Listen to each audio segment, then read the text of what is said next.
celebrating 10 years of possibility. Pilot Flying J and Halloran Hilton Hill present Anything is Possible. Today's guest, Ken Sparks. Welcome to another edition of Anything is Possible. I'm Halloran Hilton Hill. These are great stories about great people who prove with their lives that anything is possible. Coach Ken Sparks is my guest from Carson Newman. Welcome to the broadcast. Thank you. Good to be here. When I talked to you on the phone in our pre-interview, when I hung up the phone, I sat back in my office chair and I said, I like that guy, right? And then I thought about the likability of a coach as a motivational tool. Now, I had teachers that I really liked, that I loved, that I didn't like. Like they pushed me really hard. And I just wanted to tell you right off the bat, right off the top of the interview, I just like your energy, your spirit. I'm gonna start this interview really weird, okay?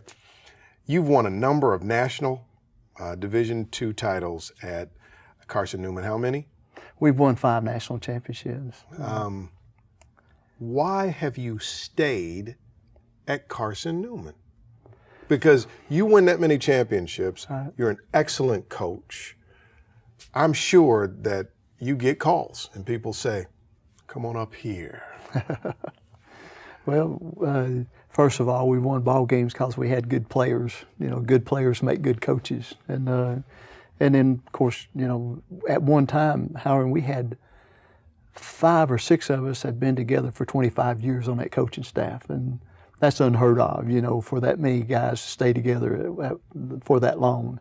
And it was a great compliment to them that they'd put up with me for that long, you know. And but there's been, you know, several opportunities. Somebody asked me the other day, tell me all. I think I've had 7 or 8 Division I offers since I've been at Carson Newman as a head coach. 1 NFL offer, and as assistant coach, and and I'm not saying that you know why I'm still. I'd have to say I felt like the Lord called me to Carson Newman, and the Lord is going to have to release me from Carson Newman, and I never have felt like He's done that, and I've struggled with it a few times. I really have, and but they're still. I'm grateful that they're still putting up with me all these years. So that, to me, that is amazing. So let's go back to the beginning of your life. It says on my notes here, you were born February the 25th in the year of our Lord, 1944. Where were you born? I was born in Knoxville, Tennessee, at the old General Hospital right there, right off of Happy Holler, and in North Knoxville. And so parents were very. I was raised very poor, and so how poor is poor? Well, raised in a little old frame house right there on Worth Street, right behind North Knoxville Baptist Church, up the street there, and a little, you know, I slept in a little side nook of the living room. That's where I slept, and stayed there, and for a couple years. My dad drove a beer truck and delivered beer all over Knoxville. Drove a beer truck for about 16 years, and then we moved from North Knoxville and went to South Knoxville, where my dad started a little old business, and it was the last chance for beer. A little old market. So people going to the mountains. Yeah. This is your last chance to get beer. It was the last chance. That's right, because Sevier County was a dry county back in those days, and so it was out there on Chapman Highway. And back in those days, there weren't interstates either, so everybody traveled by 441 going to Gatlinburg. All right. So as you were growing up, what were kind of the possibilities that you saw for your life? Did you think you had a lot of possibility? Were you a smart kid? Were you a standout kid? Were you a standout athlete? I was not a standout athlete. I would think that probably, in fact, my mom or dad picked me up from school starting in the 3rd grade or 4th grade. They picked me up at school and took me to the the business to work. And so when my classmates were having birthday parties and things like that, I didn't go to those. And I did not play athletics, organized athletics, until my freshman year in high school. So you start playing in high school, and I'm trying to figure out where, because you're a coach, and you said at the very beginning of our interview, you felt called to coach. Right. So walk me through high school and college and sports and how you end up on a sideline.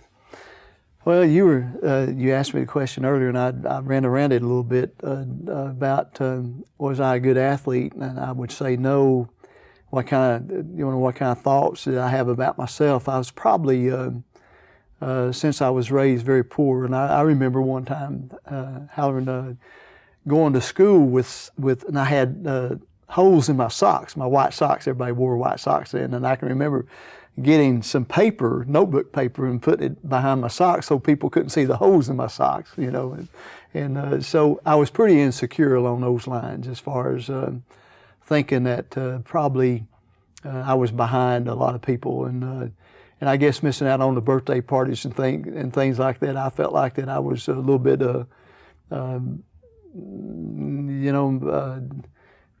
I needed to prove myself, probably. Right. I needed to do some things to try to be somebody, and so when I got to high school, it got me in trouble pretty good because I wanted to be cool. I wanted to do things to be recognized, and so I did some pretty stupid things. Got put in jail a couple times, and just as a lost kid that didn't have much direction. I had a good dad now. I really had a good dad, and he taught me values, and he'd wear my fanny out if I didn't do what I was supposed to do. But there was still something pulling you Right. the wrong way. Why don't we take a break here? We'll continue the story. This is Coach Ken Sparks from Carson Newman. We'll be back. Possibility powered by Pilot Flying J, Covenant Health, Home Federal, and the Knoxville News Sentinel. Coming up. It wasn't that I was a mean person. It was the fact that I was a lost person. I was just lost about the direction of my life.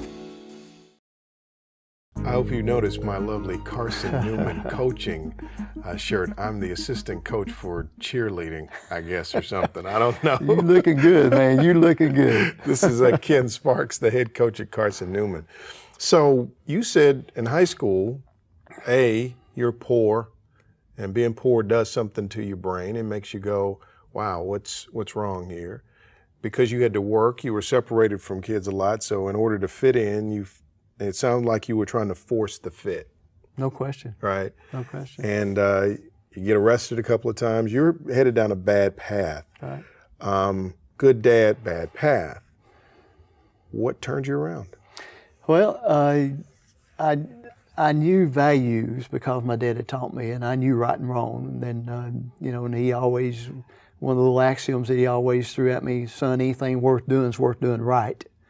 And so it wasn't that I was a mean person. It was the fact that I was a lost person. I was just lost about the direction of my life, and so when I was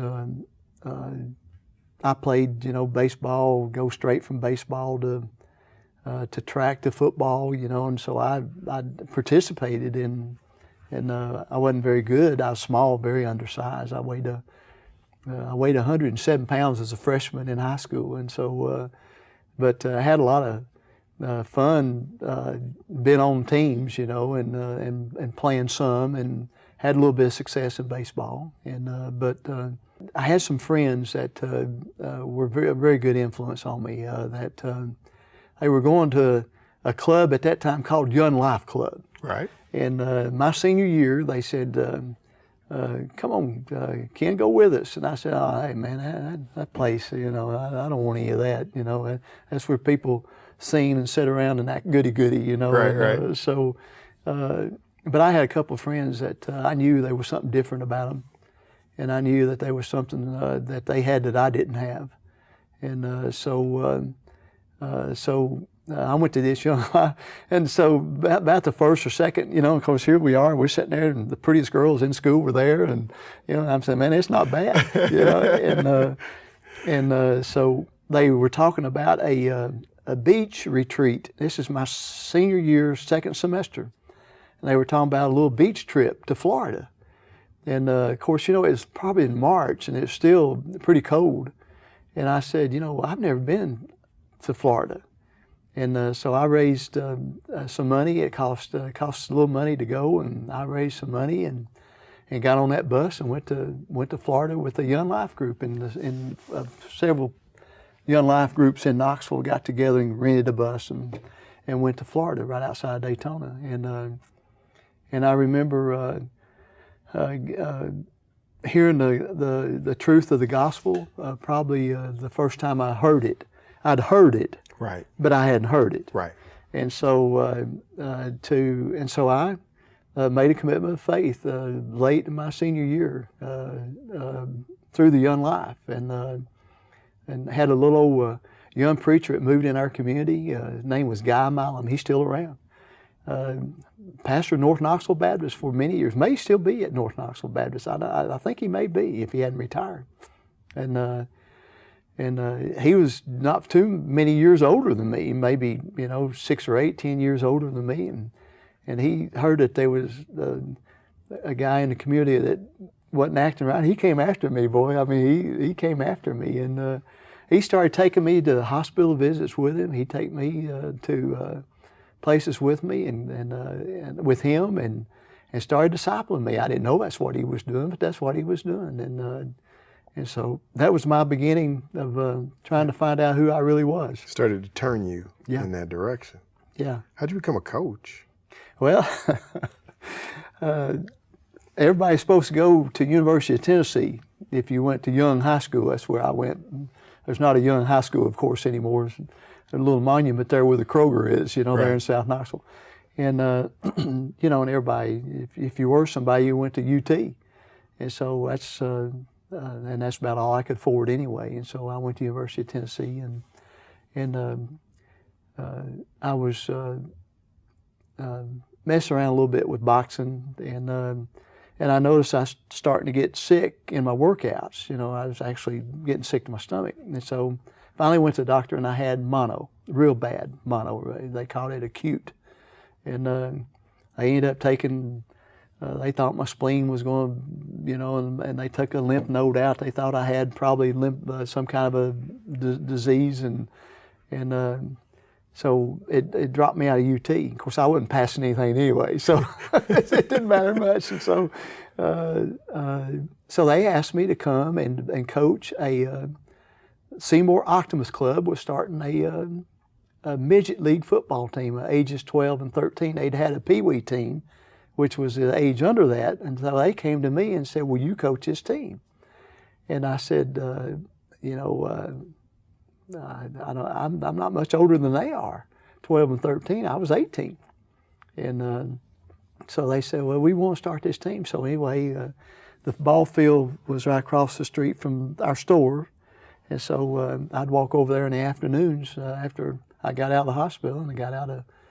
Wasn't doing very good in school, and so I was going over there and I coached that team, and had an unbelievable the opportunities to influence kids. And was that the connection? Yeah. When you saw that? Yeah. Wow. Let's take a break. When we come back, so you coach a midget football team. Yeah. And you're the head coach at Carson Newman, 5 national championships. Anything is possible. We'll be right back. Coming up. And it's been a little bit of a concern of mine recently that if we can't minister to kids like that, if we can't reach out to kids like that, then we're missing it. Welcome back to Anything is Possible. I'm Halloran Hilton Hill, and I'm here with Coach Ken Sparks. And I said to you in the break again, I like you, and I'm going to try to tie this all together at the end of the story, why I think that's significant. So I asked you how you got into coaching, and you said you're 18, you kind of washed out of UT, you're out of the hospital. The beer store's right across from the ball field, so you can go walk across the street. They start a team. They asked this young 18-year-old whippersnapper Isn't that weird? to coach the team, and something connects. Yeah. You know something about working with young men, though, and boys, is if you ever catch them looking up to you, then you start to think, I better give them something to look up to. Does that make sense? That's absolutely. Yeah, so how do we get from there, though, to... Well, you know, I was a new Christian. You know, I was a brand new Christian, and felt like for the first time that I had some real purpose for my life, and felt like that I really, that the Lord really had something for me, and and then when I saw how the football part was such a great laboratory of learning about life, that I was I was excited about that. And then and like you said, the fact that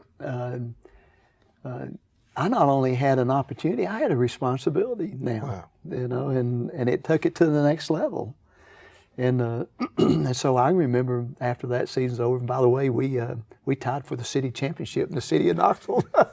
We played at the old Bill Meyer Stadium. Right. And we just had a little bunch of anyway. So I was sitting in church one Sunday after the season was over, and knowing I needed to get back in school, knowing that I needed to do more than work in a store, and felt like if Lord, I want to honor you with something of significance with what I do with my life. I want to be a difference maker for you. How can I do that? And just as clear as in my heart, I thought the Lord said, you need a coach. And so I actually scared myself and everybody else. I walked down the aisle and told the preacher, Guy Milam, he was the pastor of our church. I said, I think the Lord wants me to coach. He says, son, you got to go to school. And so he drove me to Carson Newman not long after that, and asked them to, regardless of how bad my grades were, to let me in school. And they did. And then I thought, well, if I'm going to be a coach, I need to try to play. And so I got a uniform and walked out on the field for spring practice. And before spring practice was over, I started at wide receiver. Wanted to play defensive back, and they made me go to wide receiver. And that's how it all got started. So you played, and then they asked you to coach at Carson Newman? Well, no, not immediately. I went from there. I was a head coach before I graduated from Carson Newman. I was a head coach at Gibbs High School. Wow. They hired me as I hadn't got my diploma yet because I had to go to summer school to take a couple of classes. So I was in fall camp with Gibbs High School. They hadn't had football in 9 years. And they hired me to start the football program at Gibbs High School. So from Gibbs, what happened? From Gibbs, I went to Tennessee Tech and got my master's degree and coached quarterbacks and receivers at Tennessee Tech for 1 year. Then I went to Morristown East for 1 year, and then as a head coach. And then Dow Shealy was the head coach at Carson Newman, and called me and asked me if I'd come as his offensive coordinator, and I went there. He left and went to Baylor after a couple of years. And then I went to Farragut High School and coached Bill Bates and that crowd at Farragut High School for 3 years. And then came back to Carson Newman in 1980 as a head football coach and athletic director. And you've been there ever since? Been there since 1980. Wow. I don't look at old, do I? No, you're a young man. Just a great story of possibility. I see a couple of things. One is I'm always interested in how adults that we look up to and trust respond to our dreams of possibility. So you walk down the aisle to your pastor and you say, I think God called me to coach. Person of influence, instead of going, he takes you to Carson Newman. Yeah. That response is a big deal. But then the other part of this story that I find interesting is you were raised poor, paper in the socks. Your dad was doing his best to get by. You were on the wrong path. You know what I thought about, and the reason I kept saying that I like you? I just imagine you sitting in my living room recruiting me. And there's something about people who've been through something. They don't even have to say it. They are it.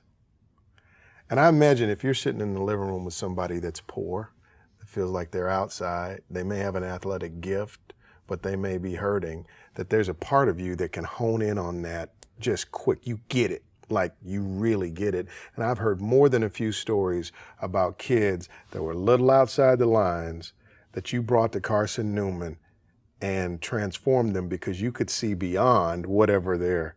True? Yes, and that's been a major desire of my heart, to be a difference maker for kids that need a break. Because you needed a break. I need a break, and if I hadn't gotten a break, then I couldn't have realized the dream that I thought that the Lord had laid on my heart. And so, and the great thing about Carson Newman has been, there's been other people there that saw that vision also and helped me with that vision, and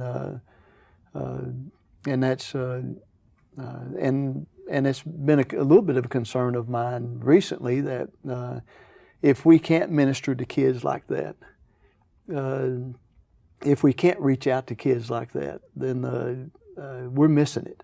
Wow. We're missing it because that's what it's about. That's where the rubber hits the road. Before you get away, I heard a rumor that your father closed the beer store. Would you tell that story as we close? Well, it actually burned to the ground, and I dropped out of school so I could come and help with a family business. And my dad wanted to build back, and he built back an IGA store. And when he built back, he said, "I'm not going to sell beer." And that's the first time that beer had been out of our family in years and years and years. And he did it because I think he saw why it was important not to sell beer. And, he did it for you. He did it. Great blessing. Wow. I like you. Thanks. Thanks for coming by. Great to be here. Thanks. We'll see you next time on Anything is Possible.